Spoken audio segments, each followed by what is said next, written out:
Muito boa noite, meus irmãos e irmãs, a graça e a paz do Senhor Jesus. Bem-vindos à nossa Quinta Reformada, essa programação de todas as quintas-feiras, aqui no YouTube, no Facebook e redes sociais, onde nós tratamos, discutimos assuntos teológicos sob a perspectiva, é claro, da fé reformada.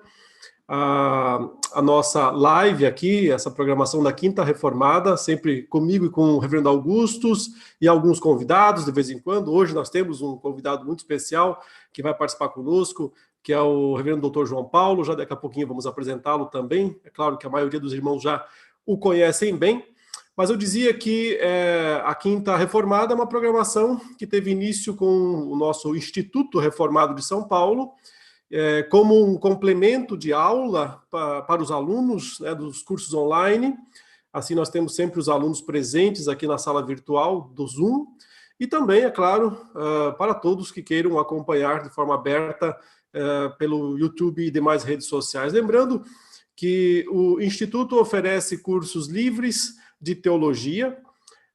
São mais de 40 disciplinas online distribuídas em 4 programas completos, né, programas de teologia sistemática, teologia bíblica, teologia prática e teologia reformada. Esses 4 programas, cada um deles com no mínimo 9 disciplinas completas, né? Cada disciplina com vídeo, com texto. São disciplinas que duram em média 1 mês e que podem ser começadas a qualquer momento. Não tem data para iniciar, não tem data para terminar, né? Os cursos estão sempre disponíveis para os irmãos se inscreverem. Logo, logo, daqui um mês e pouquinho, vai estrear o novo programa completo, que vai se chamar Teologia e Espiritualidade, onde nós vamos abordar um pouco mais esse lado da espiritualidade cristã, né? E teremos aí a primeira disciplina em outubro, ministrada pelo Augustus, que vai ser sobre oração, vida de oração. E os irmãos podem encontrar essas informações todas no nosso site, institutoreformado.com.br.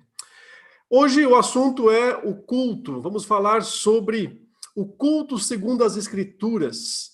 Estamos aí nesses tempos de pandemia, né? Agora as coisas começam em alguns lugares a dar uma clareada, as igrejas estão retornando aos poucos, e me parece, eu tenho ouvido, inclusive, muita reclamação nesse sentido, não sei se ela procede tanto assim, né? Mas que os crentes estão bem demorados, né, para retornar aos cultos, e que não tem havido, assim, aquela procura, né, que os pastores imaginavam. A hora que reabrir, vamos fazer inscrições, né? Muitas igrejas estão adotando, inclusive, inscrições online para que os irmãos possam vir. Para não dar aglomeração, né, exagerada, mas muitas igrejas mal têm conseguido a cota, né, a cota mínima, o que mostra, né, que ou as pessoas estão ainda com muito medo, né, do coronavírus, o que de fato é justificável sob um certo aspecto, ou talvez esses 4 meses aí tenham desestimulado, enfraquecido um pouco, né, nos irmãos e irmãs, o desejo pelo culto público. Nós vamos falar sobre isso nessa noite, mas não sobre pandemia, né? Nosso ponto não é tratar tanto sobre pandemia, já falamos muito sobre pandemia, né? Tá todo mundo cansado, ninguém mais aguenta falar de pandemia, só quer que ela acabe, né? Falar ninguém mais quer. Então, mas a gente vai falar sobre o culto, a importância do culto, que é tão necessário para a vida cristã. Deixa eu já chamar os nossos 2 participantes aqui. Reverendo Augusto está conosco aí, já está presente na sala. Seu microfone está desligado.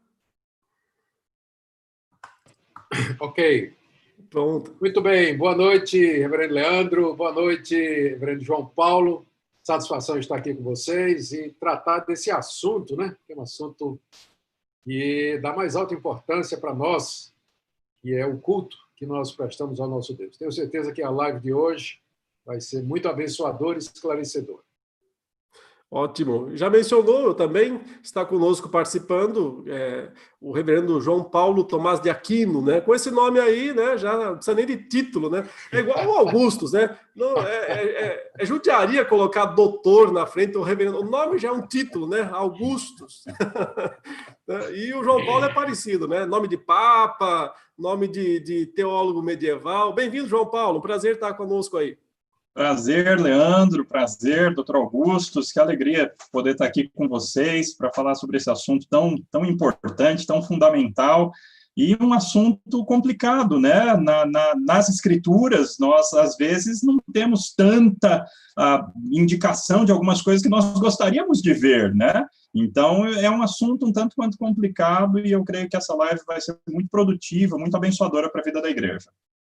Joia, com certeza. Os irmãos devem já conhecer bem o reverendo João Paulo, né? Mas só esclarecendo, ele é doutor em Novo Testamento, né? Aliás, aqui nós estamos em 3 professores de Novo Testamento, né? Eu, João Paulo e Augustus, e fazemos parte, inclusive, da mesma área de Novo Testamento no Centro de Pós-Graduação Andrew Jumper. Daqui a pouquinho, João Paulo, eu quero pedir para você fazer aí uma boa apresentação da nossa área, né? Já apresentamos outras áreas, hoje eu vou puxar sardinha para a nossa brasa, ou o contrário, não sei. Legal. E depois quero que você faça uma boa apresentação aí desse programa, né, de mestrado, de doutorado, especialmente mestrado, né, MDiv e STM, na nossa área de Novo Testamento. A gente arruma uns alunos aí, né, porque está meio pouco, né? Isso, vamos fazer. Daqui a pouco a gente faz um merchan lá do nosso programa lá do Jumper. Muito bem, tá joia. Vamos lá então, meus irmãos. Bom, vamos começar, né? A gente vai ter os alunos fazendo perguntas aqui direto dentro da sala virtual. Nós vamos pegar algumas perguntas também dos irmãos lá no YouTube, né, que estão mandando perguntas desde já. Mas a gente vai começar com a pergunta principal, a básica, né? Por que é que nós devemos, afinal de contas, cultuar a Deus? Isso é um chamado mesmo? Eu estou perguntando já de forma específica, notem bem. É claro que viver é cultuar, a gente adora a Deus em todos os lugares, mas tem que reunir mesmo num lugar e precisa passar ali um período, tem que ter uma liturgia. Nós somos chamados, de fato, para fazer isso. Qual a importância disso para a vida cristã, para a fé cristã? Vamos começar, então, com o doutor Augusto, em seguida o João Paulo pode falar também. Muito bem, Leandro. Embora tudo que a gente faça na vida seja culto, é preciso fazer uma distinção entre nossa vida como culto e o culto que nós prestamos a Deus de maneira pública, junto com os nossos irmãos. Também há o culto que a gente presta em família, e o culto individual, que a gente faz sozinho, além de nossa vida toda ser um culto. O culto público, e é disso que a gente vai tratar, né, especificamente sobre isso, o culto público, ele é ordenado por Deus na Bíblia por vários motivos. O primeiro deles é o testemunho público diante do mundo e da sociedade de que existe um Deus e que ele deve ser adorado, ele deve ser buscado e a quem nós devemos prestar serviço espiritual. Então, há uma dimensão de testemunho público no culto que precisa ser preservada. Daí a ênfase que sempre, historicamente, os reformados deram à presencialidade dos cultos e fazê-los em momentos ou em horários pré-determinados para que todos tenham oportunidade de vir e de participar. No culto público, nós exercemos uma série de atividades ou exercícios espirituais que estão todos relacionados com a pessoa do nosso Deus. Nós oramos a Ele porque reconhecemos que Ele é aquele que supre nossas necessidades. Nós cantamos a Ele porque entendemos que Ele é digno de todo louvor e de adoração. Nós confessamos os nossos pecados porque entendemos que somente Ele pode perdoá-los. E juntos nós fazemos uma espécie de liturgia, né? Cantamos juntos, nos ajoelhamos juntos, oramos juntos, lemos a Bíblia juntos, escutamos a pregação da palavra juntos, tudo isso para o testemunho público de que Deus tem um povo, que esse povo é um povo unido, que esse povo se junta para um objetivo único, que é louvar e adorar esse Deus. Portanto, o culto público ele é muito importante, ele é, de fato, sim, foi requerido de Israel no Antigo Testamento, inclusive com muitos detalhes em datas específicas, e no Novo Testamento a gente percebe a movimentação dos cristãos para se reunir em casas e onde pudesse, e com frequência, primordialmente no primeiro dia da semana, embora não exclusivamente, para fazer basicamente as mesmas coisas que eram feitas no Antigo Testamento, só que agora espiritualmente em Cristo Jesus. Não tem mais sacrifício de animal e outras coisas. Mas o princípio permanece do culto público como sendo alguma coisa requerida por Deus, importante para o testemunho da sua presença e da sua realidade, além de ser uma forma de edificação para aqueles que professam a mesma fé em Deus. Muito bem, nada a acrescentar, né? A Bíblia fala muito sobre reunião, sobre nós nos congregarmos, tanto no Antigo quanto no Novo Testamento. Existem diversos imperativos para o povo de Deus se reunir, para o povo de Deus estar junto, para o povo de Deus celebrar junto. Nós vemos isso claramente no livro dos Salmos. Muitos dos Salmos que eram evidentemente cantados numa ocasião de culto, além de serem cantados em outras ocasiões também, muitos dos salmos têm essa ideia, né, do povo todo louvando ao Senhor, e a Bíblia normalmente usa o plural para essas coisas, né? É o povo cantando junto, cantemos, entoemos, louvemos, celebremos, é sempre no plural, sempre pressupondo que o povo vai se reunir para cultuar o Senhor, para falar com ele em oração, para prestar-lhe cânticos de louvor, para ouvir a palavra juntos. Nós vemos vários contextos do povo de Deus junto diante da palavra de Deus. Isso era muito comum, né? E uma das palavras mais comuns do Novo Testamento, que é a palavra sinagoga, né, que é usada até por Tiago para falar da igreja, tem exatamente esse significado de ajuntar, um ajuntamento de pessoas diante da palavra de Deus para aprender a palavra. Então, tudo isso tem a ver com o nosso culto cristão, tudo isso tem a ver com a nossa obrigação de nos reunirmos presencialmente, de estarmos juntos como povo de Deus para cultuarmos ao Senhor, quando isso for possível. Bem, eu creio que não há dúvida de que a Bíblia chama o povo de Deus para a reunião. Ficar fora da reunião, ficar fora do ajuntamento do povo de Deus não pode ser benéfico, não pode trazer bênção, e é presencial. Mas qual a diferença entre aquilo que tecnicamente se chama culto no Antigo Testamento, né, e que tinha a ver com os sacrifícios dos animais, com a centralidade do templo de Israel, ainda que a gente possa dizer que todo esse movimento dos salmos, inclusive de subida, né, já estavam louvando, participando, mas tecnicamente me parece que o culto no Antigo Testamento era ali, centralizado em Israel, né, e em Jerusalém, no templo, com todas aquelas orientações muito claras, muito precisas, detalhe para tudo, tem que ser assim, tem que ser assado, né? Não pode ser de forma diferente. E, de repente, nós não temos mais isso no Novo Testamento, né? Mas as reuniões existem, claramente existem. A gente vê já em Atos 2, né, logo após a descida do Espírito Santo, quando 3.000 pessoas são convertidas e batizadas, e Lucas diz que eles estavam juntos e que eles perseveravam unânimes, né, no templo e de casa em casa, partindo o pão, que parece ser a Santa Ceia, louvando a Deus, adorando ao Senhor, ou seja, existe isso. Mas a gente pode chamar isso de culto, né? Será que a reunião do povo de Deus no Novo Testamento é devido dar o nome de culto, levando em consideração que culto era aquele ajuntamento, é verdade, do Antigo Testamento, mas focado no templo e nos sacrifícios? O que vocês podem dizer sobre isso? Vereador, nós cremos que, na verdade, o culto é o mesmo na antiga aliança e na nova.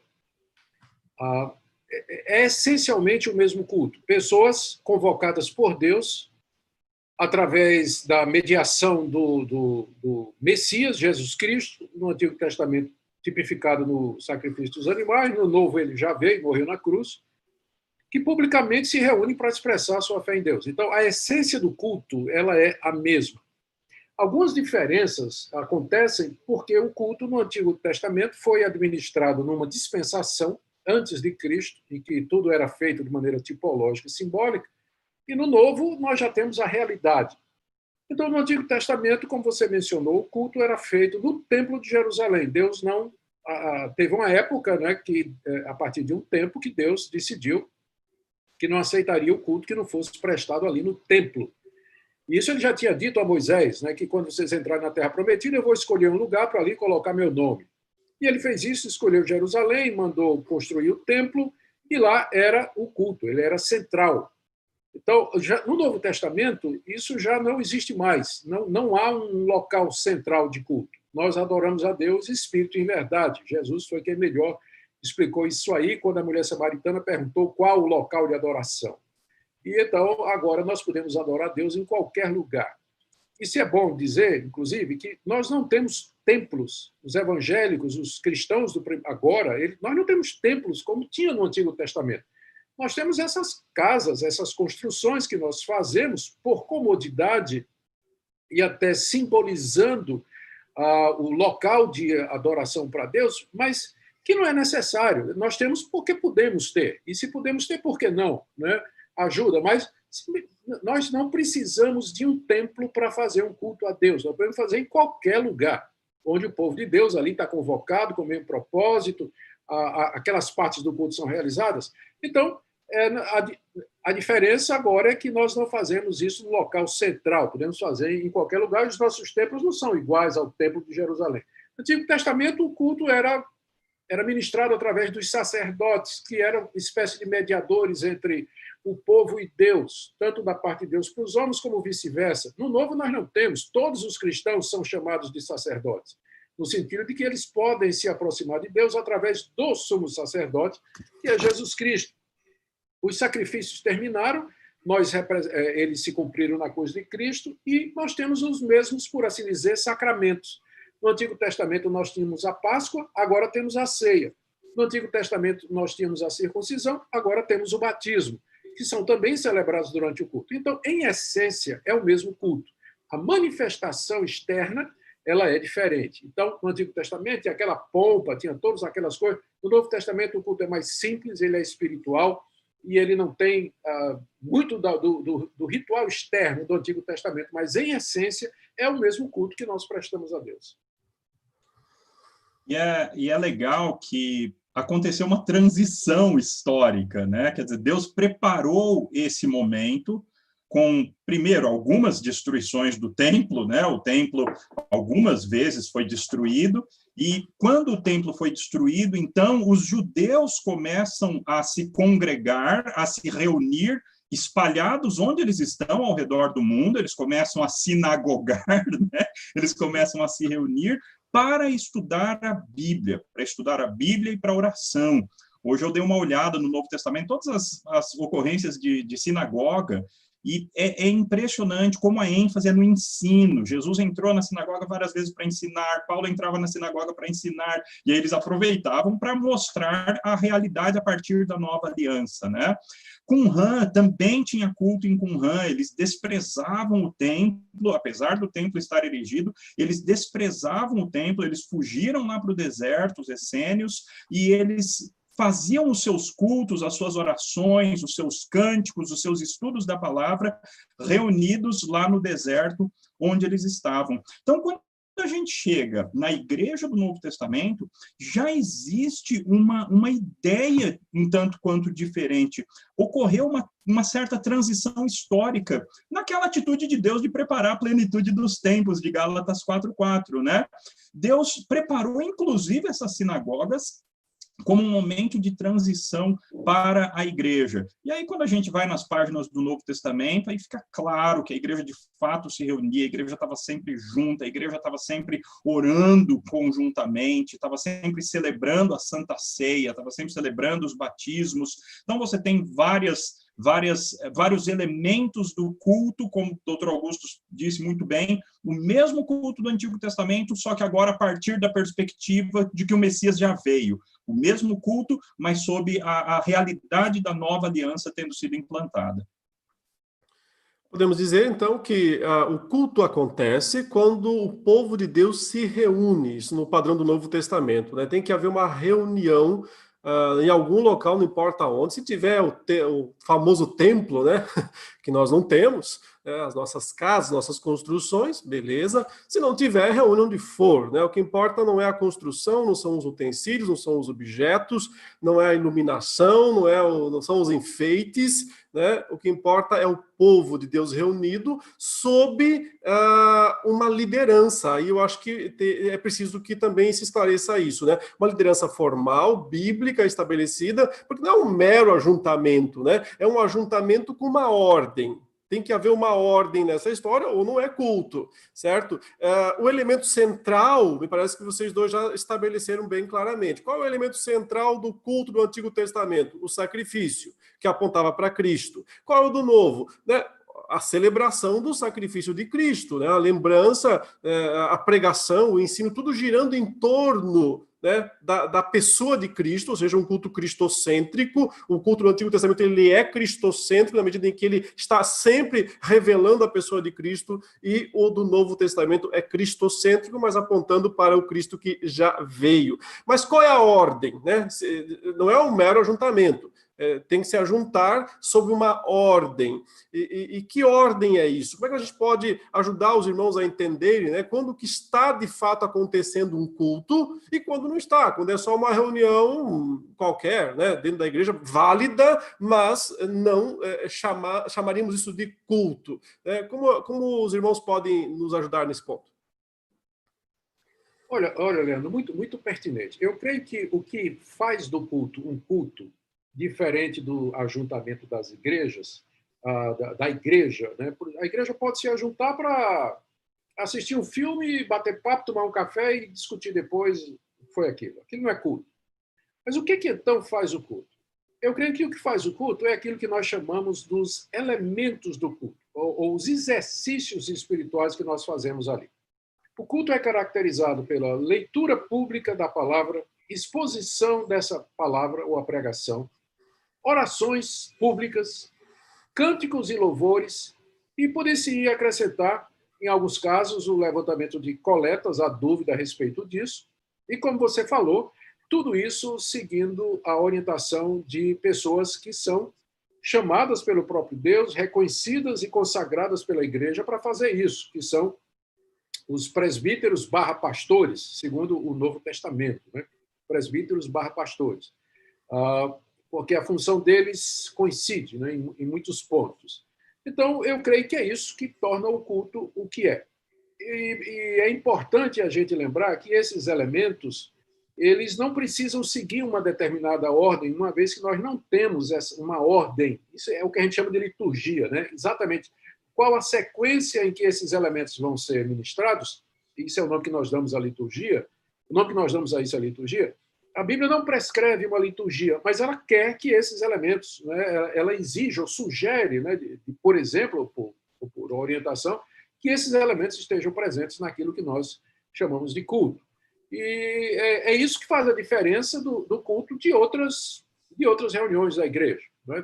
Tendo esses elementos, então nós temos aí caracterizado o culto a Deus, uma vez que tudo isso está sendo guiado e dirigido, conforme você falou, por pessoas qualificadas, né? Presbíteros, pastores, conforme o Novo Testamento nos diz.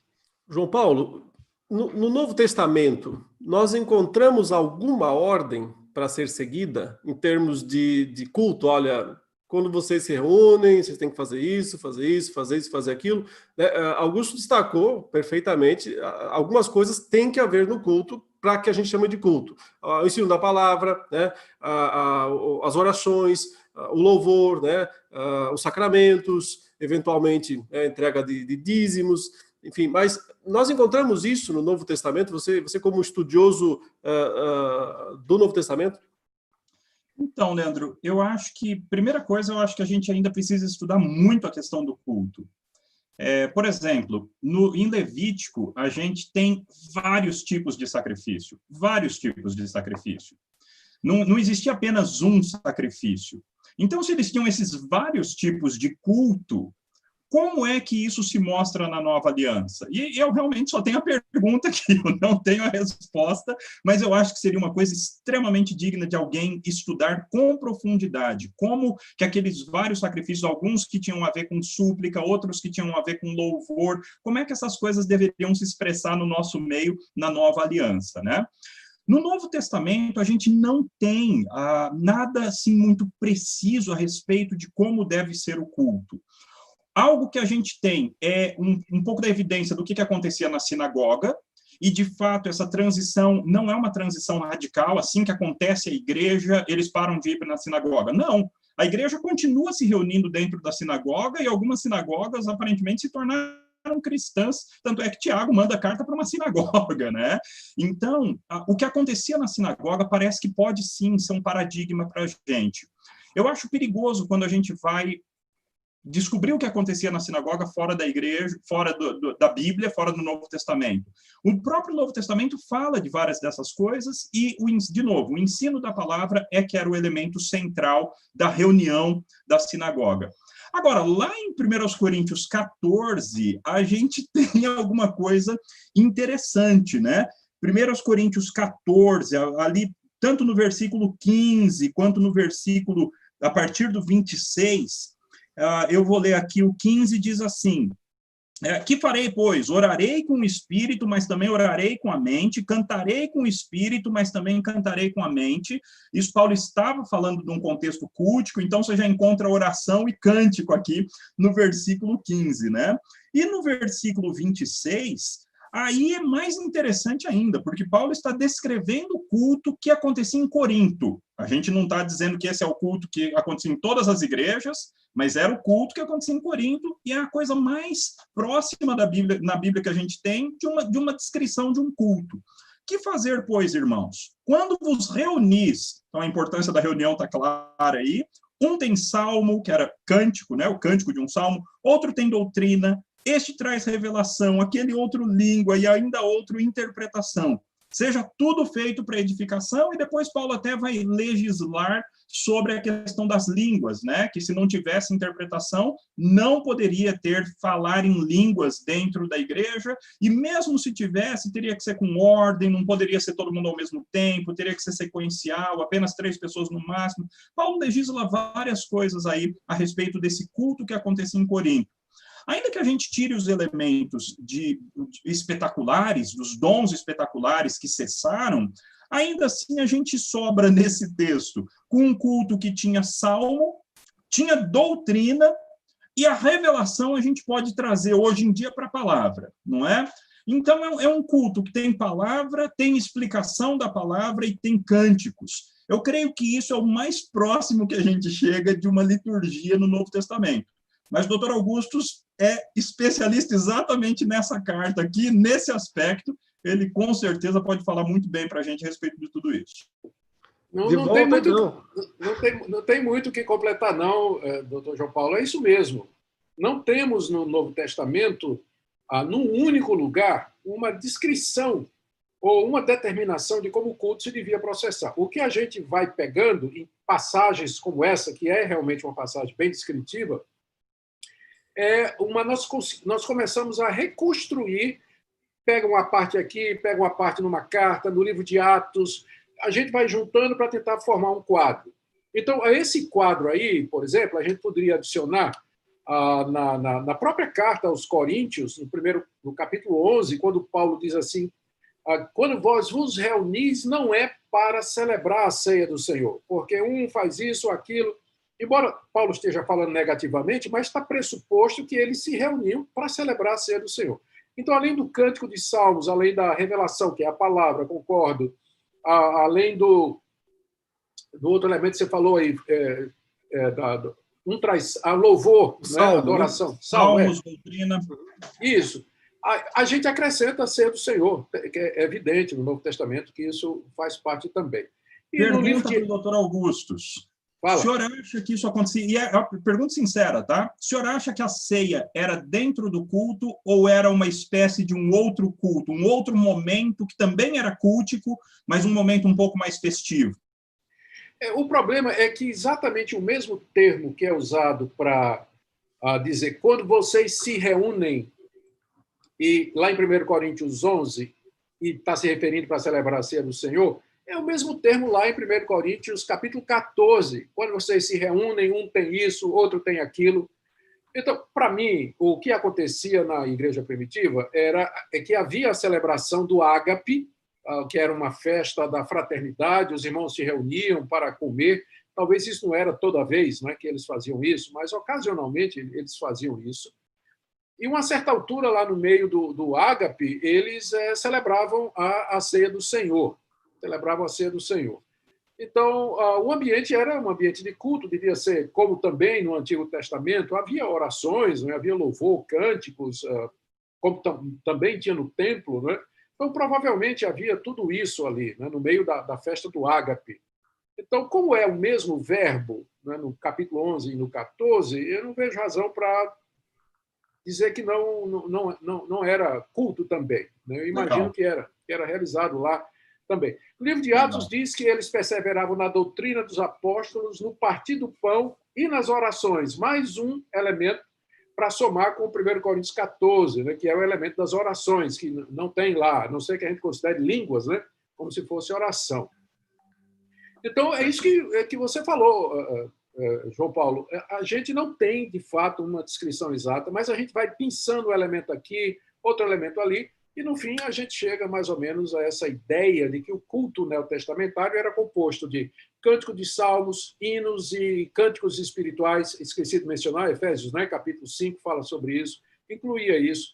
Incluía a revelação da palavra de Deus, a doutrina que é confirmada lá em Atos, a celebração da ceia do Senhor, eventualmente. O que a gente não consegue encontrar muito é batismo, né?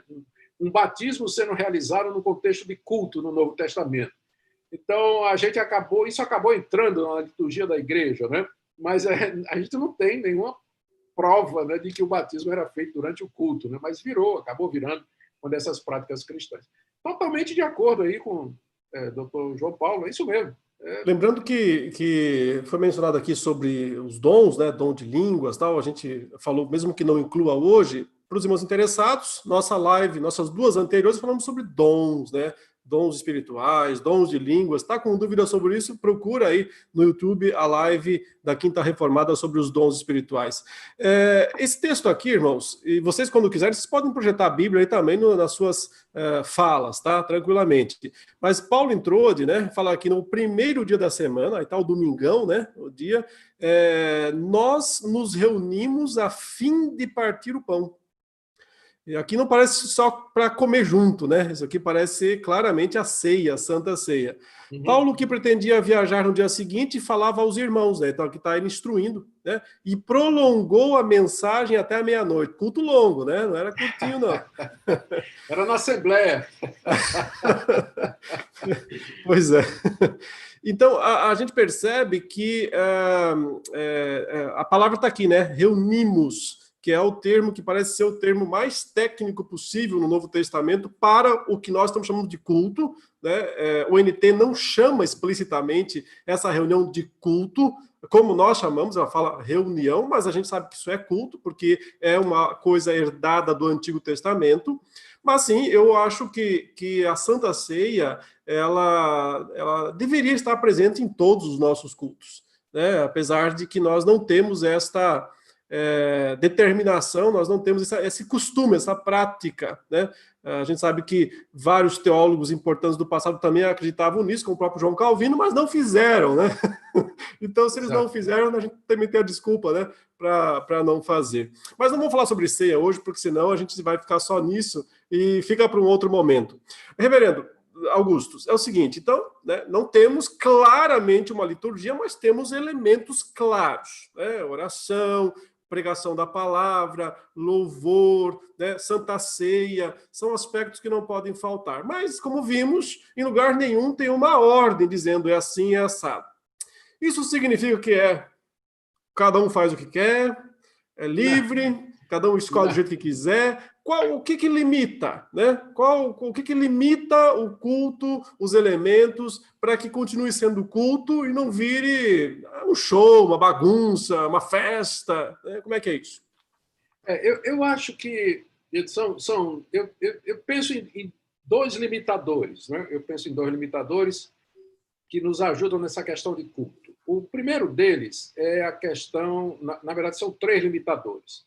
O primeiro deles é uma questão que a gente deduz a partir do Antigo Testamento e que está baseado no fato de que nós concordamos que é o mesmo culto. No Antigo Testamento, Deus foi extremamente meticuloso em dizer de que maneira ele queria ser adorado. Ele passou até a receita do incenso ia ser queimado, né?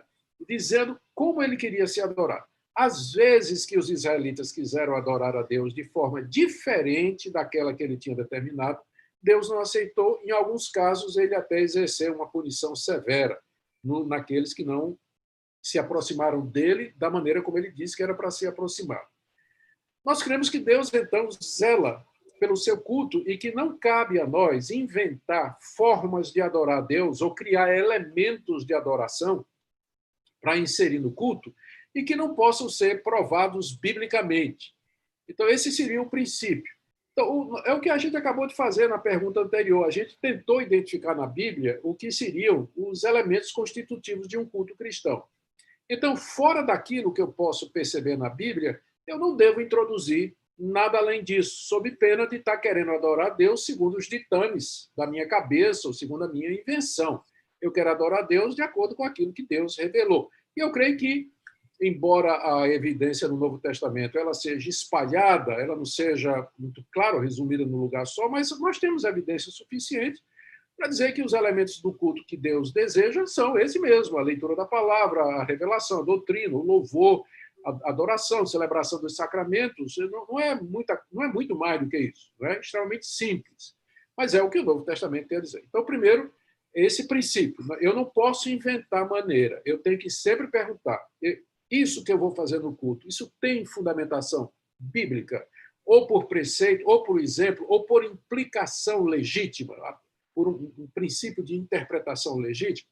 Essa é a primeira coisa. Segunda, é que o nosso Deus, aliás, já é a terceira, né? Primeiro, ele zela pelo culto, segundo, os elementos que constituem, e o terceiro são os princípios do culto. Fica claro, quando a gente estuda o Antigo Testamento e o Novo, que o centro do culto é Deus. Já foi mencionado aqui, o culto é cristocêntrico no Antigo Testamento e no Novo. Então, tudo no culto ele tem que apontar para Deus. As orações têm que ser dirigidas a Deus e a mais ninguém, e aqui já elimina o culto católico e de outras seitas, né, que dirigem orações a Deus, sem ser a Deus, no culto. Isso elimina também algumas práticas pentecostais. Eu já estive numa igreja presbiteriana e quando foi pedido para alguém, um membro do grupo de louvor, para orar, ele começou a orar a Deus e no meio da oração começou a falar com o diabo. Satanás, tu não tens autoridade aqui. Satanás, vai embora, aqui é o lugar de Deus, você vai-se embora. No meio da oração que ele começou orando a Deus, ele para e vai falar com o diabo. Eu estava no Zoom, né? Estava no Zoom com os dois ao mesmo tempo, né? Não pode, né? Não pode isso. Então, a oração ela tem que ser voltada para Deus. A pregação ela tem que ser teocêntrica, cristocêntrica, tem que apontar para Deus, para Cristo. Os cânticos eles têm que ser teocêntricos, então isso já elimina muito cântico de autoajuda, muito cântico que só fala de hino, né? Não é só cântico, não, hino mesmo. Tem hino no nosso cenário que de cristocêntrico não tem nada, que de teocêntrico não tem nada. Então, esse princípio da teocentricidade do culto já vai deixar de fora uma série de manifestações.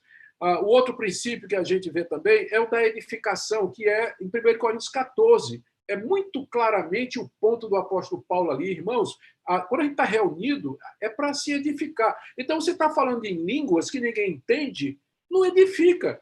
O propósito da reunião é edificação. Então, não fala. Se não tiver intérprete, não fala. E foi baseado nisso, por exemplo, que os reformadores eles tiraram a missa em latim. As missas eram... O latim era a língua que era falada lá nos cultos, era mesmo...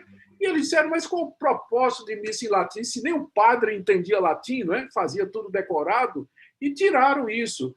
Então, se a gente for usar esse princípio de tem que ser tudo feito para edificação, vai deixar de fora, por exemplo, coreografia, grupo de dança.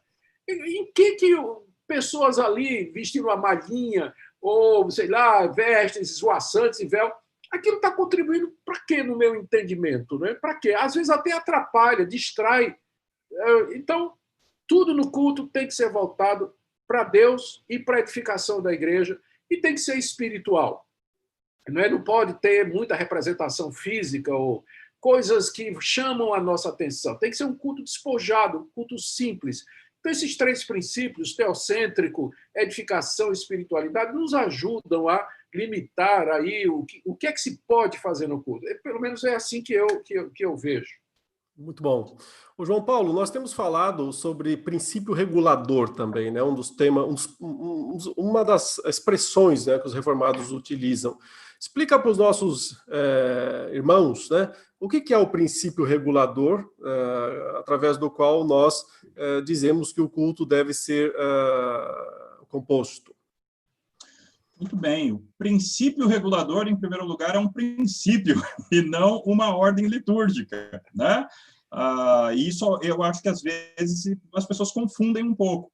O princípio é o seguinte: nós só oferecemos a Deus aquilo que ele pediu.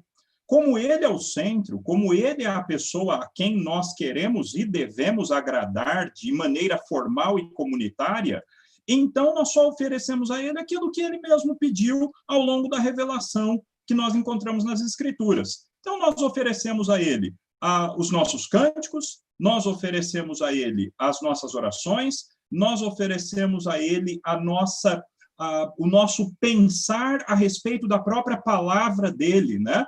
A mensagem, o sermão também é um momento de culto. Às vezes isso também passa meio batido, né? O sermão é um momento de culto, é um momento que nós todos estamos diante de Deus que está falando. É o assim diz o Senhor. Por isso que a pregação expositiva é aquela que mais faz justiça ao princípio regulador do culto. Porque na pregação expositiva, nós realmente estamos explicando o texto bíblico na ordem que Deus colocou aquelas ideias para serem expostas, do jeito que Deus colocou aquelas ideias para serem expostas. Nós não estamos fazendo uma edição pessoal de alguma ideia, de algum tema na Bíblia, pegando aqui e acolá alguma coisa que nós, segundo nossa vontade. Nós estamos expondo o texto conforme Deus inspirou o seu profeta ou o seu apóstolo do passado para que ele registrasse aquele texto. Então, o princípio regulador do culto é esse. Nós só oferecemos a Deus aquilo que o próprio Deus pediu. Deus nunca pediu danças, Deus nunca pediu coreografias, Deus nunca pediu um momento de descarrego, um momento de expulsar demônios no culto, embora nós vemos Jesus de vez em quando na sinagoga expulsando algum demônio. Quando aparecia, ele fazia. Mas não existia um momento litúrgico para fazer isso, como em alguns casos nós vemos hoje, não é? Então é isso aí que é o princípio regulador. Ok, então, Augustus, mas o João Paulo diz o seguinte: aquilo que Deus pediu, né? Então, Deus pediu o cântico, Deus pediu a pregação, Deus pediu a oração, tudo está claro. Mas aquilo que ele não proibiu, né? Será que não podemos oferecer? Mas ele não proibiu, não está dizendo que não pode. Certo. Aqui, nesse ponto, a resposta tem que ser a seguinte. A questão não é o que Deus não proibiu. A pergunta é o que é que ele mandou. Eu vou ilustrar isso com uma das controvérsias, uma das primeiras controvérsias sobre o culto que aconteceu logo depois da Reforma e que foi mais entre os anglicanos e os puritanos, né? Que era a questão do uso de vestes clericais e também a presença de velas no culto. E o argumento dos anglicanos, que era a favor do paramento e a favor de usar aquelas velas no culto e tudo mais, era exatamente esse, que Deus não tinha proibido e que não havia realmente mal nenhum, né? Já que Deus não proibiu, qual o problema de toda aquela paramentação dos pastores e além daqueles objetos que eles colocavam lá no culto, né? E a resposta dos puritanos foi: é verdade, Deus não proibiu, mas ele também não ordenou. Não tem nada na Bíblia mandando que você cultue a Deus através dessas expressões ou dessa maneira. Então, nós não podemos colocar no culto aquilo que não tem fundamento bíblico. E aqui é importante Eu não sei se você vai tocar nisso, Leandro, mas se for, eu já vou dar uma adiantada aqui rápida. A gente precisa fazer a distinção entre o elemento de culto e as circunstâncias que circundam ou atendem aquele elemento. Então, a oração, ela é um elemento de culto. Deus pede a oração no culto. Isso aí está claro. Mas a Bíblia não determina se a oração tem que ser em pé, se tem que ser de joelhos, se tem que ser com a mão levantada, se tem que ser com a cabeça baixa e os olhos fechados. Não diz nada disso. Então, essas são circunstâncias que fica ao critério da igreja decidir com base no bom senso. Então, Deus pede que louvores a Ele. Deus pede que nós entoemos louvores ao seu nome durante o culto. Esse é um elemento. Mas não é dito se é para ser acompanhado de instrumentos ou não, se é somente os salmos ou não, se podem ser composições modernas ou não, e nem o ritmo, né? Embora eu tenha certeza que certos ritmos, como o funk paulista, é coisa do demônio, né? Não devia estar no culto. Estou brincando. Não tem nenhum ritmo que a gente possa dizer que a Bíblia recomenda, muito embora a gente sabe que nem todo ritmo se adequa, né? Apropriado para esse tipo de coisa. Mas aí é uma questão de propriedade, não de mandamento.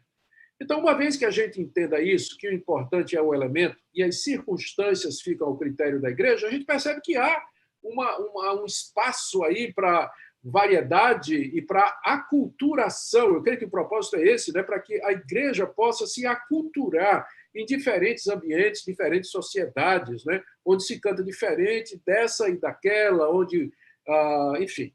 Então, se a gente fizer essa observação, eu creio que já dá para resolver um monte de problemas que acontecem por aí, ou de questões. Ótimo, muito bem. Nós vamos deixar os nossos alunos fazerem algumas perguntas, né? Já tem umas lives aí que a gente faz tanta pergunta, não dá nem tempo deles perguntarem, mas muitas perguntas que eu estou fazendo, já estou sintetizando as perguntas deles, né? Para ajudá-los. Mas alguns eu gostaria, aqueles que estão levantando a mão, eu vou permitir alguns, pelo menos, perguntar diretamente. O primeiro aqui é o Diogo Dias. Se prepare aí que eu vou liberar o seu microfone, mas pode fazer sua pergunta bem objetiva aqui para nós, tá bom? Vamos lá. Pode falar, Boa Diogo. Noite. Boa noite, reverendo, tudo bem? Tudo bem, boa noite.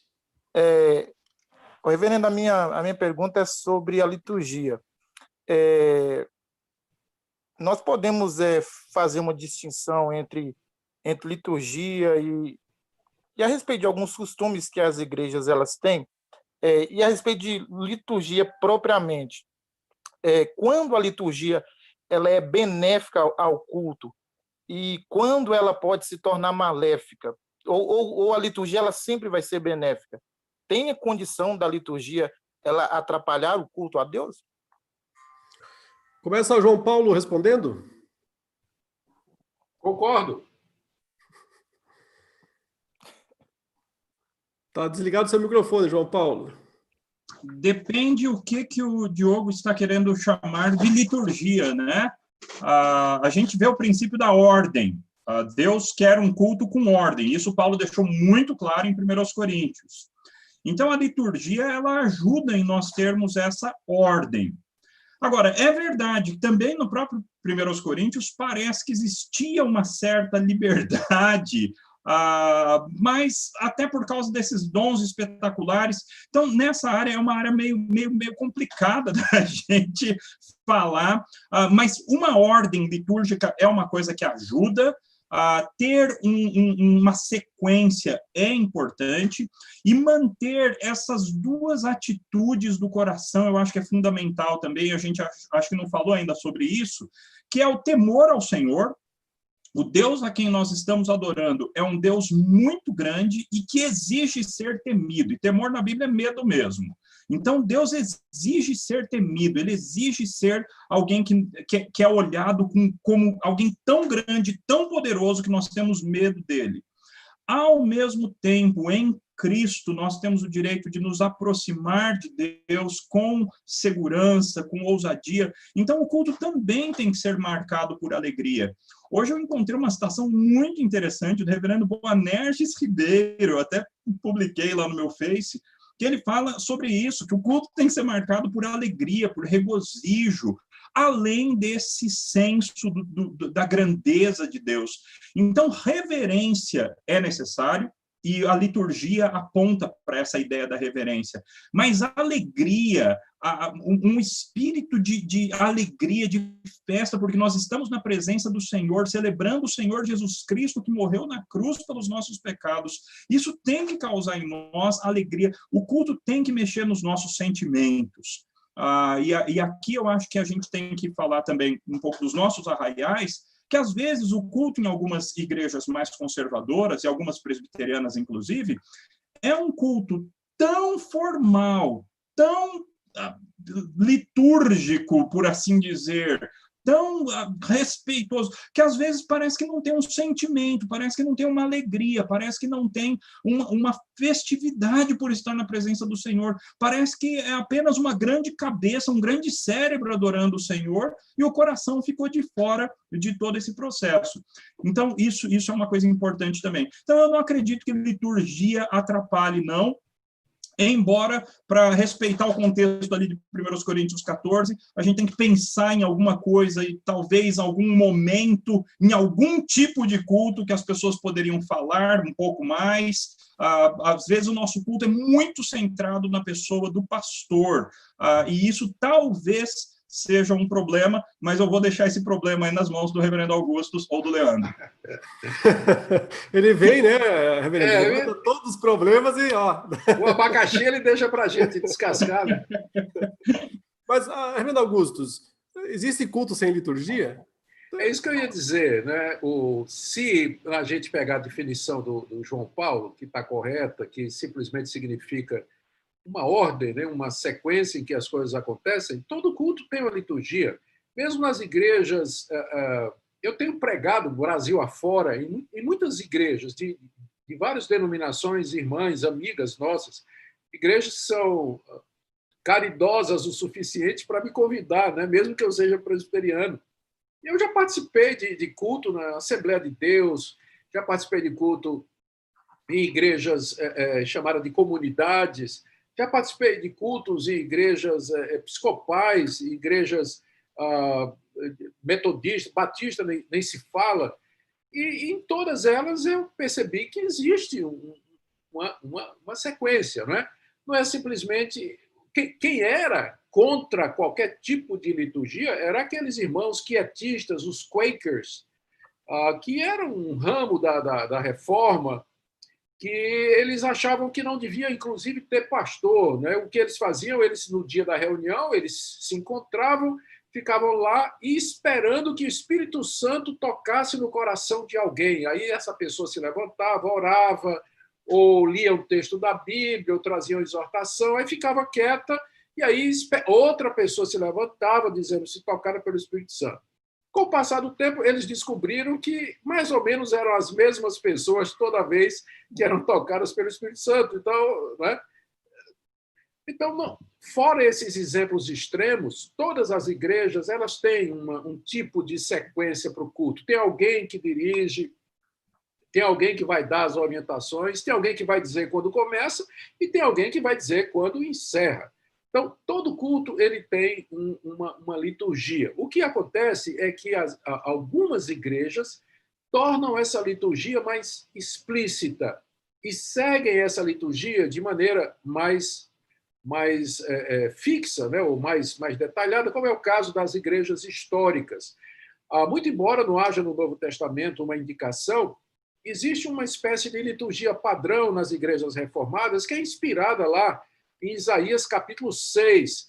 Primeiro aparece a glória de Deus, depois a convicção de pecados da parte do profeta, confissão do pecado e perdão, e entrega para o serviço, para a proclamação. Então, essa sequência, né, de adoração a Deus, confissão de pecados, arrependimento e proclamação da palavra é mais ou menos a sequência que as igrejas históricas costumam seguir, embora não por mandamento, mas achando que aquela sequência de Isaías é lógica. Você vem adorar a Deus, você contempla a majestade de Deus, a grandeza de Deus, você se sente pecador.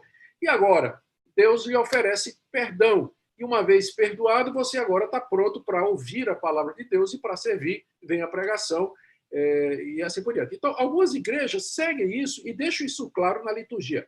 Agora, Tem também aquelas igrejas que são extremamente litúrgicas, como, por exemplo, a igreja episcopal, a anglicana, a luterana, que tem uma liturgia escrita, onde, inclusive, as orações e a resposta do povo, tem um responso, né? O líder fala alguma coisa, o povo responde. Eles leem praticamente o culto todo, né?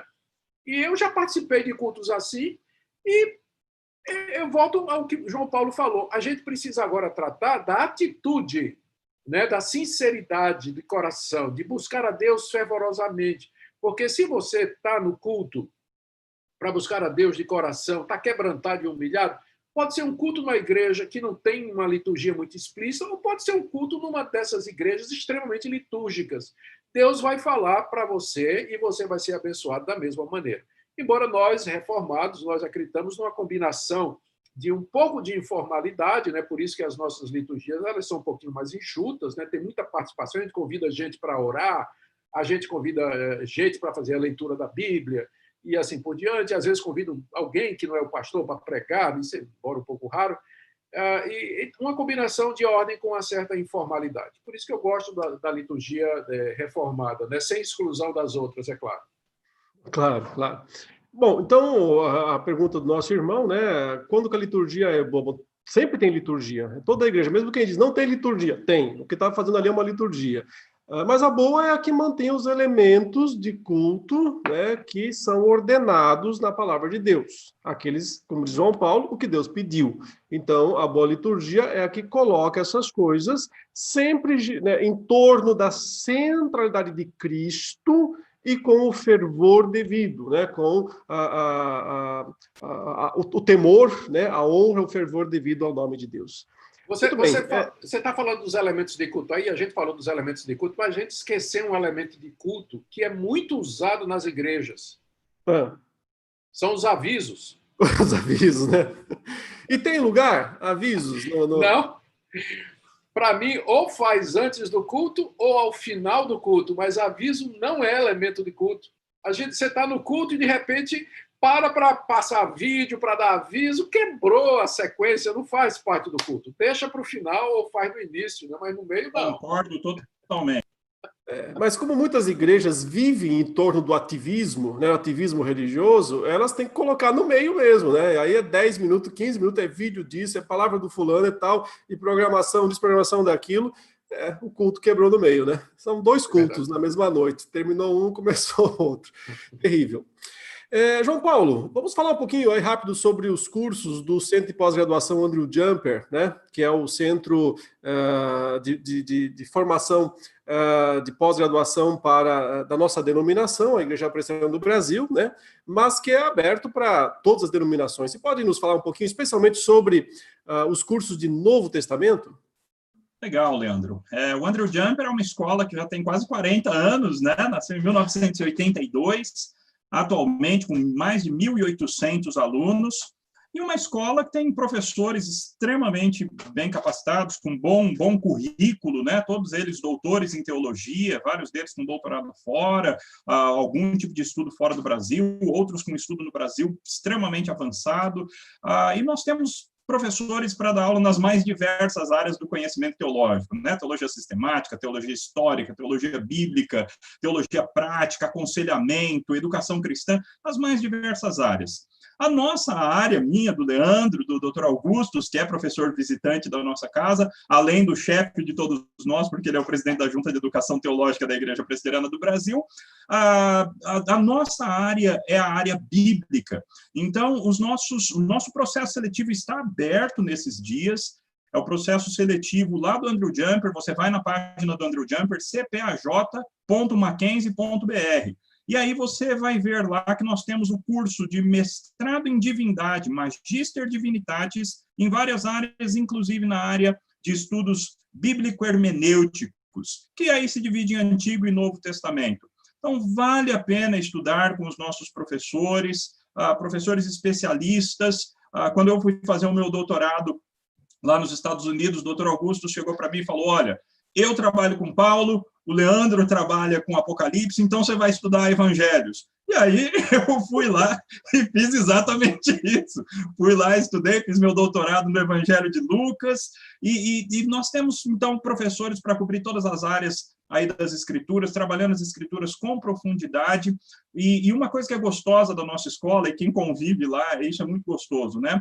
Existe um ambiente cristão muito gostoso. Nós estamos sempre juntos, nós almoçamos juntos, nós rimos juntos, nós temos uma comunhão muito grande entre os professores e compartilhamos a vida cristã. E eu acredito que isso transparece nas aulas. As nossas aulas são aulas profundas, técnicas, nós trabalhamos o texto a partir do grego, a partir do hebraico, trabalhamos o texto com profundidade, mas o texto, de vez em quando, vai aparecer um culto ali no meio, de vez em quando o nosso labor teológico vai se transformar em oração, vai se transformar em devoção, vai se transformar em emoção causada pela palavra de Deus bem compreendida. Então, realmente, eu faço aí a propaganda, o merchan, que você considere a possibilidade de estudar, de fazer um mestrado conosco na área de Novo Testamento, de Antigo Testamento. Eu tenho certeza que você não vai se decepcionar a estudar com o professor Leandro, estudar com o professor Augusto, o professor Daniel Santos, Mauro Meister, os professores aí da área bíblico-teológica, e eu tenho certeza que você vai sair abençoado e será beneficiado com isso.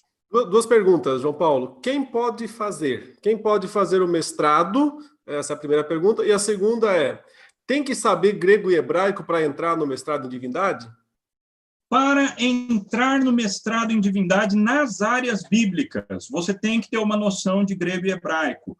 O nosso mestrado em divindade, ele é para pastores ou pessoas formadas que têm uma formação na área de teologia, e aí, consequentemente, as pessoas terão uma noção de grego e hebraico. Então, é preciso ter uma noção. Não precisa estar assim, tinindo, não precisa estar totalmente atualizado no grego e no hebraico, mas precisa ter uma noção para estudar conosco. E aí depois tem o STM, que é o nosso mestrado mais acadêmico, mais profundo, mais exigente, e aí nesse você precisa estar com o grego e o hebraico em dia. Mas a ideia é que você entre no MDiv, fazendo o MDiv, o seu grego ou o seu hebraico, ou o seu hebraico, ambos vão aí dar uma atualizada, e aí você vai estar pronto para fazer o mestrado acadêmico, que é o nosso STM, cujas inscrições só abrem o ano que vem, em março de 2021, é que as inscrições para o STM estarão abertas. Atualmente estão abertas as inscrições para os cursos à distância, para os cursos do mestrado em divindade e para o doutorado em ministério, que é um doutorado prático, um doutorado para pastores. Eu sou aluno de... Sim, Augusto, pode falar. Leandro, não, é só importante lembrar que esses cursos, eles são livres. Nós nunca quisemos a jurisdição ou pegar o credenciamento do MEC, porque a gente entende que, no final, acaba tendo algum tipo de interferência ou algum tipo de regulamentação que é prejudicial àquilo que a gente mais zela nesse curso, que é a confessionalidade, manter a linha teológica reformada, compromisso com a palavra de Deus, e nós não queremos a supervisão do Estado sobre isso. Então, é importante notar que, se você vai se matricular, que você vai estar fazendo um curso livre. Nosso objetivo é preparar pastores, presbíteros, líderes, mulheres que estão envolvidas no ensino, para fazer isso com competência e compromisso com a palavra de Deus. Você quer um curso reconhecido pelo MEC, então existem opções a própria Universidade Mackenzie tem um curso não de mestrado, né, mas tem um curso de teologia reconhecido pelo MEC, e se você quiser fazer. Mas esse curso do Andrew Jumper, apesar do nível de qualidade, nós nunca quisemos o reconhecimento do MEC por questões confessionais. É importante você saber disso. Muito bom. João Paulo, se alguém quiser mais informações, tem algum e-mail que eles podem escrever, especialmente sobre estudos bíblicos hermenêuticos, né? Como é que eles podem procurar mais informações? Podem procurar informações, já que você colocou e-mail, eu tenho que dar o meu, né? joão.aquino@mackenzie.br. Opa, repete aí que vai ter um monte de spam. Isso, se você tem interesse em estudar na área de Bíblia, na área dos estudos bíblico-hermenêuticos, do Antigo Testamento ou Novo Testamento, pode mandar um e-mail para joão.aquino@mackenzie.br, e eu vou ter prazer de te mandar maiores informações e detalhes a respeito do nosso curso. joão.aquino joão@mackenzie.br. Muito bem. Seguindo em frente, vamos lá. Nós vamos liberar aqui o microfone da Carol para fazer a sua pergunta. Carol, vamos ver aí se eu consigo ativar o seu microfone. Pronto. Olá, graça e paz. Graça e paz. Graça e paz. Reverendo Leandro fez minha pergunta, mas eu achei outra aqui. Manda ver. São duas, rapidinhas. O senhor já falou sobre o elemento de culto, que a Bíblia nos dá ele, mas que não tem uma ordem específica e tal. Mas existe algum elemento de culto mais importante do que outro? Porque, por exemplo, a gente vê algumas igrejas que dão ênfase em algum em detrimento de outros. Por exemplo, louvor. 2 horas de louvor, e quase nada de oração, a palavra é rapidinho. Então, existe algum elemento de culto mais importante do que outro? Nesse caso, é correto dar ênfase em um em relação aos outros? E a segunda pergunta existe uma roupa específica adequada para se ir ao culto? Algumas igrejas são extremamente formais, outras são extremamente liberais, bermuda, boné e por aí vai. Existe uma roupa para o culto? É isso. Tá joia, obrigado. Augusto escolhe uma pergunta e a que sobrar fica para o João Paulo. Eu vou pegar a mais fácil, que é a primeira. Você perguntou se tem algum elemento de culto que seja mais importante do que os outros. Eu compararia, vou usar uma analogia que é usada no Novo Testamento, inclusive pelo apóstolo Paulo, e também no contexto de culto, que é a analogia do corpo humano, onde ele fala dos diversos membros diferentes que compõem o corpo humano, mas todos eles fazem parte e eles têm o seu papel e o seu valor. Entretanto, muito embora todos os membros do corpo eles sejam importantes e tenham o seu lugar, existem alguns membros do corpo, órgãos do corpo, partes do corpo, sem as quais o corpo não vive. Eu posso viver sem orelha, posso viver sem nariz, cortar, posso viver sem um braço, sem uma perna, sem um olho, mas eu não vivo sem o coração, eu não vivo sem o cérebro. Então, todos os membros eles são importantes, mas alguns são essenciais. Então, se a gente olhar dessa perspectiva, todos os elementos do culto eles são importantes e eles compõem o culto na sua beleza, na sua multiplicidade e também na sua unidade. Mas alguns elementos eles são indispensáveis, não é? Eles são de fato indispensáveis. E no caso eu entenderia que é a exposição, a leitura e a explicação da palavra de Deus. Deixa eu explicar por quê. Isso aqui eu estou falando, tentando responder, porque eu não me preparei para responder esse tipo de pergunta aqui. Mas eu imagino o seguinte: se em todos os outros elementos, nós estamos nos dirigindo a Deus. Quando a gente canta, está falando com Deus. Quando a gente ora, a gente está falando com Deus. O único elemento de culto em que Deus fala diretamente conosco é quando a palavra dele é lida e essa palavra é explicada. Então, se eu vou para o culto para me encontrar com Deus, por assim dizer, então eu creio que a centralidade deveria ser dada àquele momento em que Deus fala conosco.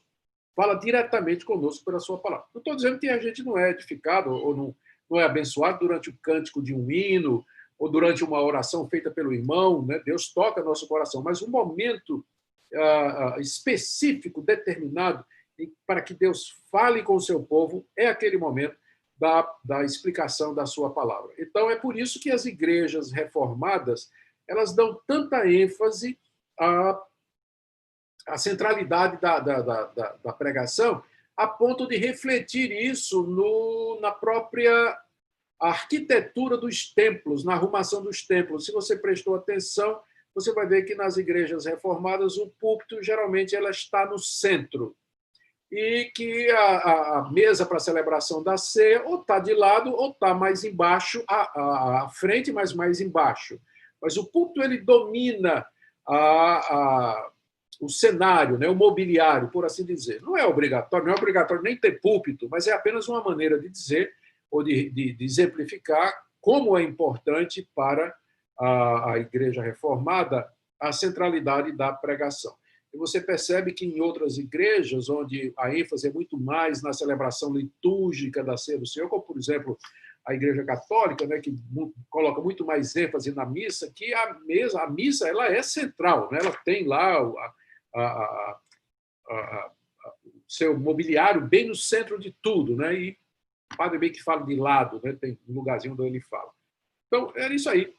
Todos são importantes, mas eu creio que se a gente tiver que dizer qual é o crucial e essencial, eu penso na pregação como sendo aquele momento em que Deus fala conosco, por isso é tão importante. Bem, quanto à roupa, a gente não tem muita instrução bíblica a respeito da roupa, até porque o contexto de roupa no primeiro século era muito diferente do contexto de roupa hoje. As pessoas a maioria das pessoas tinha uma peça de roupa e a pessoa vivia o ano inteiro com aquela peça de roupa, que era, além de ser a roupa, era também o cobertor. Então, quer dizer, era um contexto muito diferente. Apenas o 1% da população mais rica, 2% da população mais rica, é que tinha mais peças de roupa. Então, a Bíblia não fala muito a respeito de roupas no culto, a não ser uma instrução que eu acredito, pode ser que tenha mais, eu não estou lembrando, mas eu lembro de uma instrução sobre roupa no culto, e ela está lá em 1 Timóteo, capítulo 2, quando Timóteo diz, da mesma sorte que as mulheres em traje decente, se ataviem com modéstia e com bom senso, não com cabeleira frisada, ou com ouro ou pérolas, ou vestuário dispendioso, porém com boas obras. E parece, depois, pelo contexto que Paulo está escrevendo, parece que ele está falando de culto mesmo, né? Então, quer dizer, eu acredito que a Bíblia tem uma instrução com relação à roupa no momento do culto. E essa instrução é: seja decente, seja modesta, especialmente falando para as mulheres, já que são especialmente as mulheres que teriam alguma questão mais séria nessa questão do vestuário, né? Uma questão moral com relação ao seu vestuário. Agora, eu acredito que o jeito de se vestir também mostra a importância que você dá para aquele momento, né? Então, uma pessoa que tenha condições de ir mais arrumada para a igreja e que vai bagunçado, que vai assim, sem cuidado no seu vestuário, eu creio que essa pessoa está demonstrando uma atitude de coração que revela um desprezo pelo Senhor, um desprezo pelo culto de Deus e, consequentemente, pelo próprio Deus. Então, eu não estou fazendo aqui uma apologia a que se vista uma roupa formal, mas eu estou dizendo que primeiro, tem que estar vestido de maneira decente. Isso é instrução bíblica muito clara. E segundo, tem que estar vestido de maneira que faça jus àquele momento, de uma maneira que você reflita o respeito e o amor que você tem pelo Senhor com a tua roupa, porque o jeito que a gente se veste também tem a ver com a nossa linguagem, com aqueles sentimentos que nós estamos demonstrando para com aquele momento. Muito bem. Perfeito. Vamos dar mais uma oportunidade para um aluno perguntar aqui. É o Pedro, está na vez. Pedro, vamos testar seu microfone. Boa noite, tudo bom? Opa, boa noite. A pergunta que eu iria fazer também, igual a situação da Carol, o reverendo Leandro Lima já fez também, que era sobre a Santa Ceia, mas acabei arrumando outra também. Talvez seja um pouquinho fora do assunto, mas é sobre a bênção apostólica, que normalmente é impetrada no final dos cultos. Em outras reuniões que a igreja costuma fazer, raramente, pelo menos na minha igreja, eu vejo ela sendo impetrada, mas nos cultos de domingo mesmo, né? De manhã e à noite e tal. Então, eu pergunto, a bênção apostólica, ela está contida alguns dos elementos de culto, como oração, e uma outra, na sequência dessa, no mesmo assunto, talvez seja um pouco fora do assunto. Se for muito fora, fica para outra live. Porque apenas os pastores podem impetrá-la se ela é uma referência explícita, né? Lá, 2 Coríntios 13, lá no finalzinho, né, do capítulo 13. Ok. Augustus? Sim, a rigor, eu não creio que a gente possa, embora seja uma tradição dos reformados, mas eu não creio que a gente possa provar biblicamente que a bênção apostólica ela fazia parte do culto do Novo Testamento. Eu não creio. Agora, eu vou lhe dizer a base em que as igrejas reformadas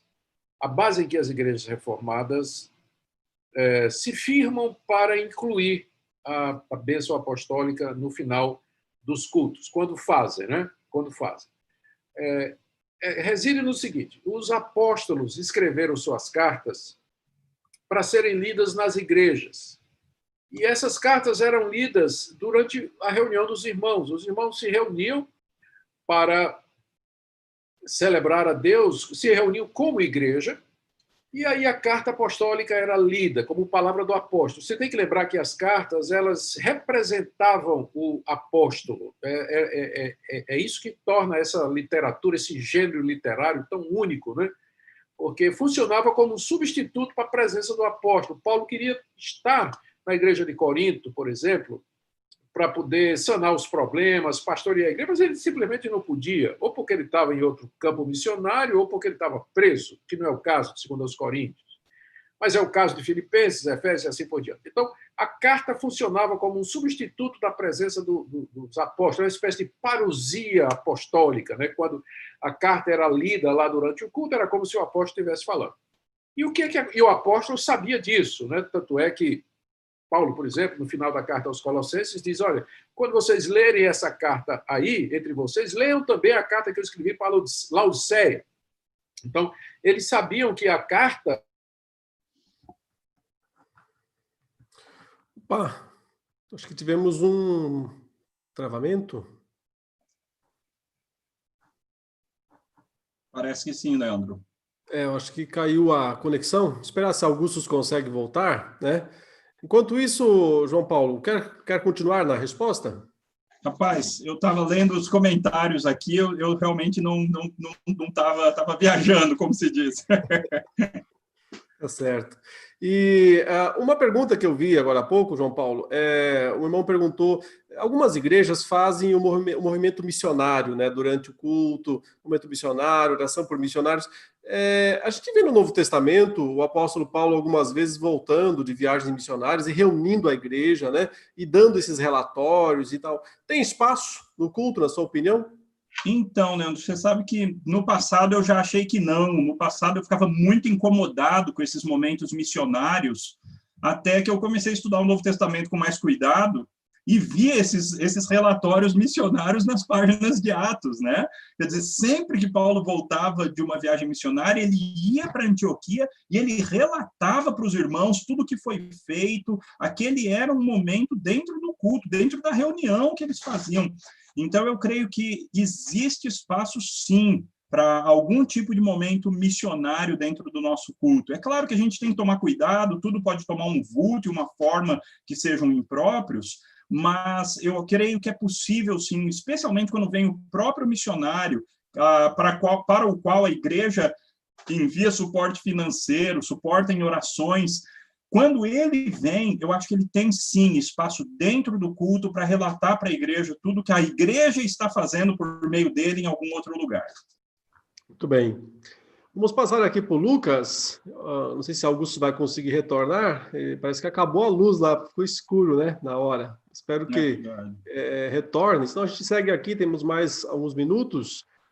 Lucas, vou ativar seu microfone e você pode perguntar, tá? Ativando aqui, pronto. Pode falar, irmão. Não, eu queria saber sobre as pessoas que fazem o apelo no final do culto. Como muitas pessoas fazem apelo no final do Deus da pregação, né? E diz depois da pregação, né? Que se ninguém faz, mãos estão limpas. Entendi. Os irmãos. Travou um pouco também, mas eu acho que você está perguntando sobre se nos cultos, né, é correto fazer o apelo, né, o apelo evangelístico, pessoa chamada à frente para receber a Jesus. É isso?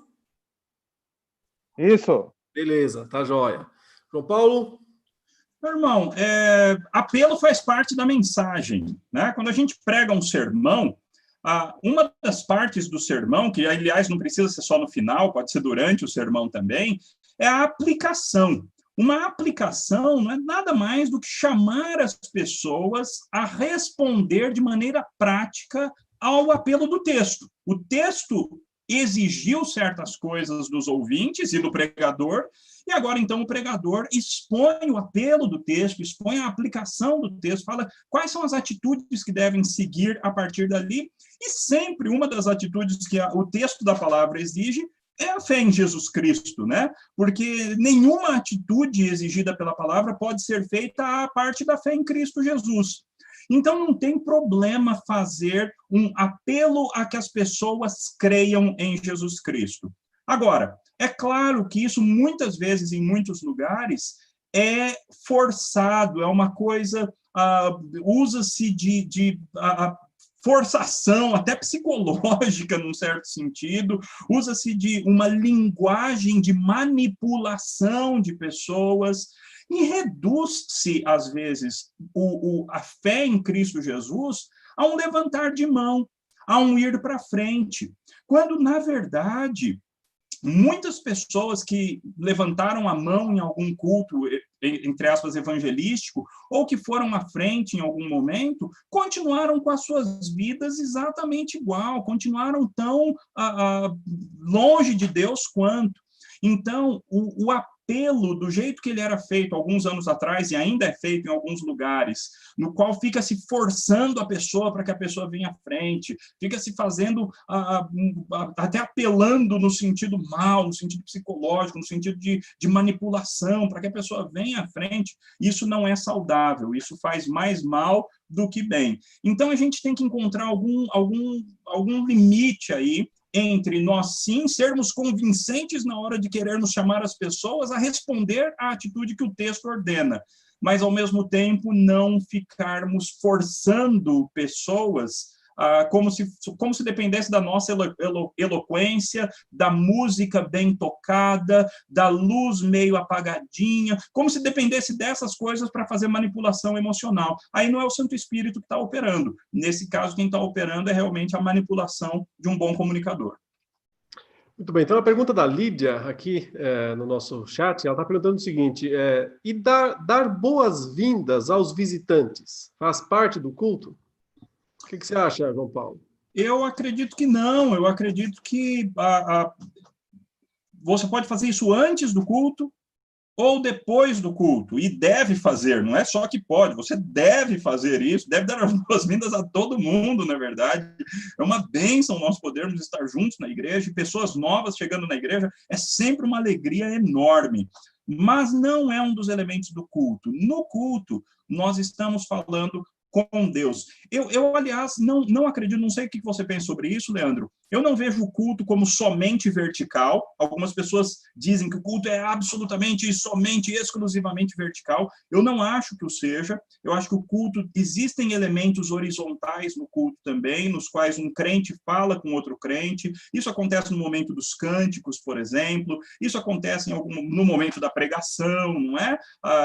É um movimento tanto horizontal quanto vertical nessas horas. Mas eu não acredito que boas-vindas seja um dos elementos do culto, não.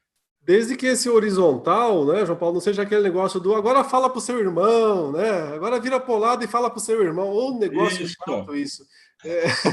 Não sei por que fica fazendo esses negócios. Mas uma coisa espontânea, né, quando as pessoas se mutuamente exortam, né? Aliás, Efésios fala isso, né? Falando entre vós com salmos, hinos e cantos espirituais. Muitos dos salmos, né, são convites mútuos, né? Vinde, ó remidos, né? Venham juntos, vinde, cantemos ao Senhor com júbilo, celebremos ao rochedo da nossa salvação, vitoriemo-lo com salmos, a Salmo 95. Então, muitos salmos, eles têm essa horizontalidade, mas que é parte da própria liturgia, não aquele negócio forçado em que você, todo constrangido, tem que virar para lá e dizer, eu te amo, meu irmão, né? Aquela coisa toda, né? Realmente então, é muito ruim, né? Concordo.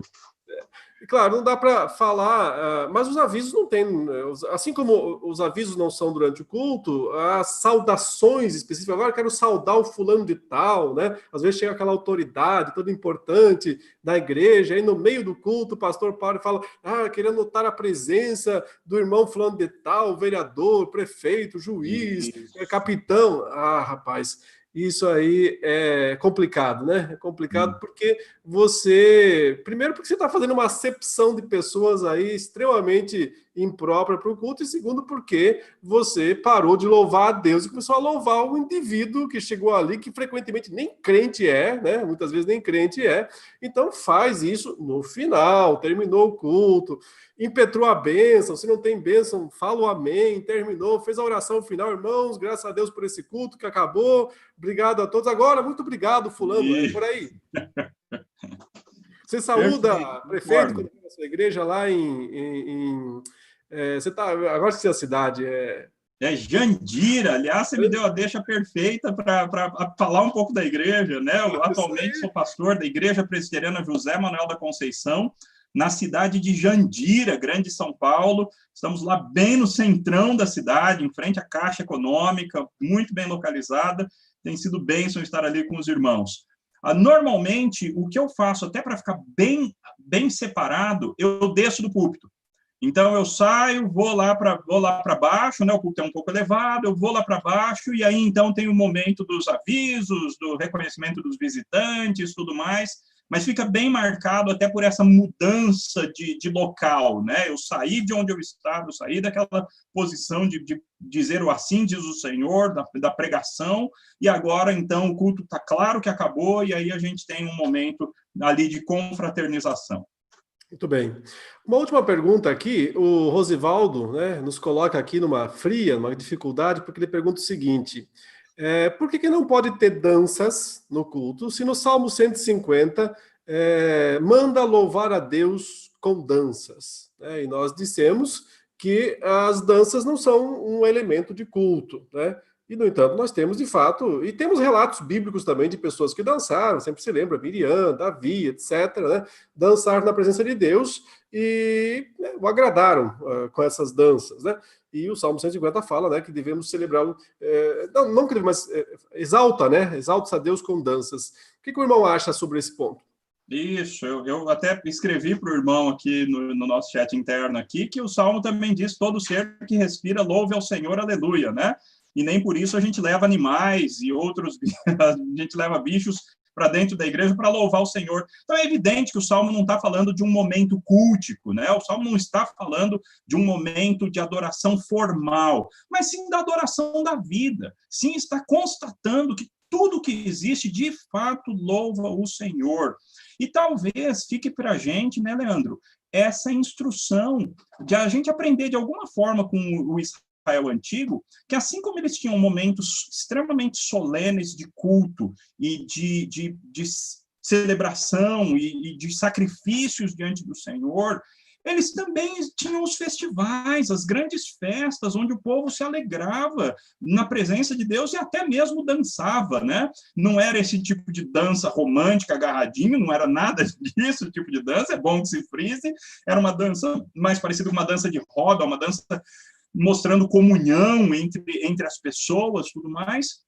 Mas a igreja provia esses momentos de celebração da alegria, de celebração diante do Senhor, que não eram momentos de culto formal.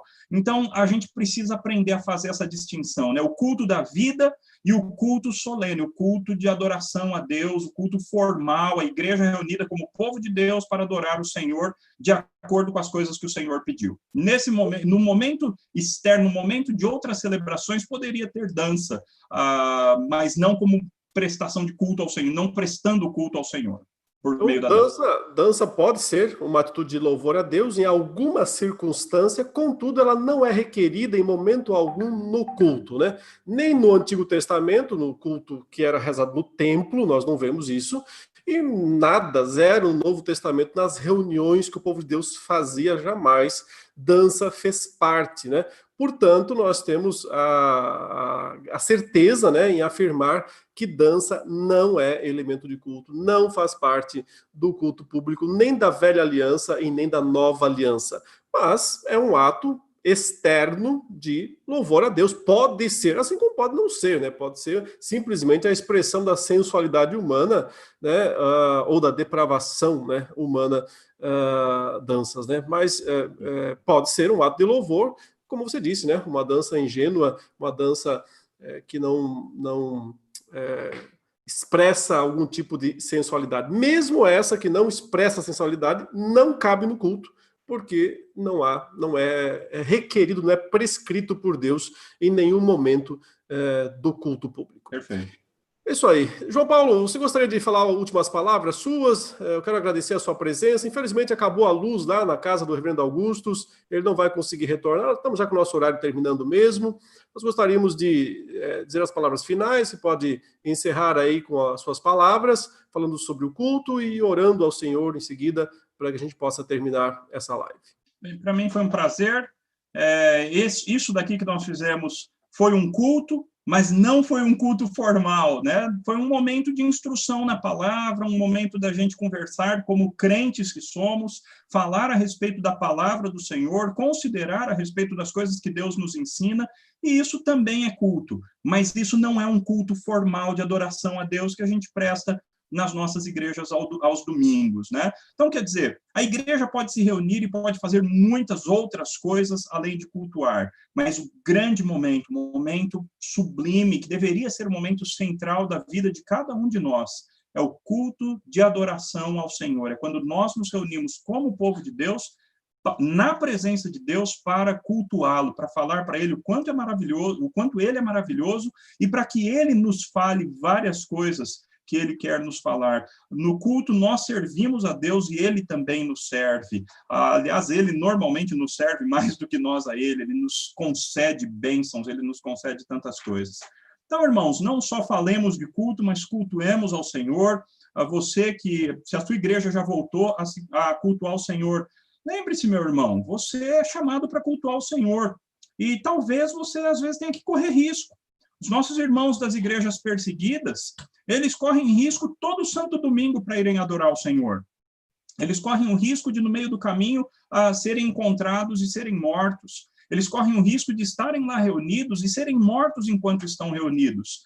Então, meus irmãos, talvez nós precisamos começar a pensar se não vale a pena correr o risco de se infectar com o coronavírus, dada a importância fundamental do culto. Então, eu realmente gostaria de fazer esse apelo aos irmãos, especialmente você que não é do grupo de risco. E ainda mais você que tem saído para outras coisas, que tem ido no mercado, que tem ido trabalhar.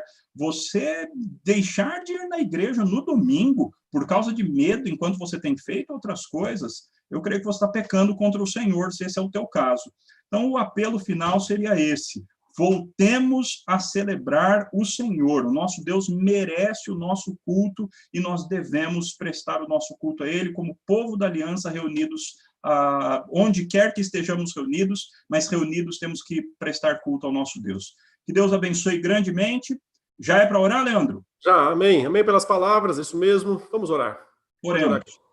Pai querido, obrigado, Deus, por esse momento que nós falamos a respeito do culto ao Senhor. Pai, essa é a nossa razão de ser. Nós existimos para cultuar o Senhor. Nós existimos para prestar culto ao Senhor. Nós existimos para que tudo o que fazemos seja feito para a glória do teu nome, para a manifestação da tua glória, para que todos vejam a beleza do Pai, do Filho e do Espírito Santo. E, Pai, nós queremos te cultuar no nosso dia a dia, com os nossos pensamentos, palavras, atitude, vida familiar, nossa vida profissional. Queremos que tudo na nossa vida seja um culto a Ti. Mas, Senhor, em toda a revelação da Tua palavra, o Senhor mostra que existe um momento separado de todos os demais momentos, que é o momento no qual o Teu povo se congrega para prestar culto ao Senhor. E, Pai, nós queremos fazer isso de maneira adequada. Não segundo as invencionices do nosso próprio coração ou os sentimentos que nos vêm, mas queremos fazer de acordo com aquilo que o Senhor pediu. Queremos prestar culto que seja totalmente agradável ao Senhor, compatível com a Tua palavra, e no qual nós estejamos totalmente engajados de maneira pessoal, com o todo de nós, vontade, emoção, mente, totalmente engajados num culto que seja em espírito e em verdade. Ajuda-nos a te cultuarmos de maneira que o Senhor se agrade. Ajuda-nos a termos uma vida que seja compatível com cultuarmos o Senhor no final da semana. Que o Senhor abençoe as igrejas ao redor do mundo, igrejas que têm sido atrapalhadas por causa desse momento todo que o Senhor mesmo trouxe. Que o Senhor desperte os teus filhos, os cristãos, para que eles voltem ao rebanho, para que eles voltem à congregação e não deixem de congregar, ó Pai, mas, pelo contrário, venham celebrar o teu nome, porque o Senhor merece, o Senhor é digno. Oramos agradecidos por esse tempo, em nome de Cristo Jesus. Amém. Amém. Obrigado, João Paulo. Um grande abraço. Obrigado, irmãos. Obrigado, Leandro. Valeu. Até a próxima quinta, se Deus quiser.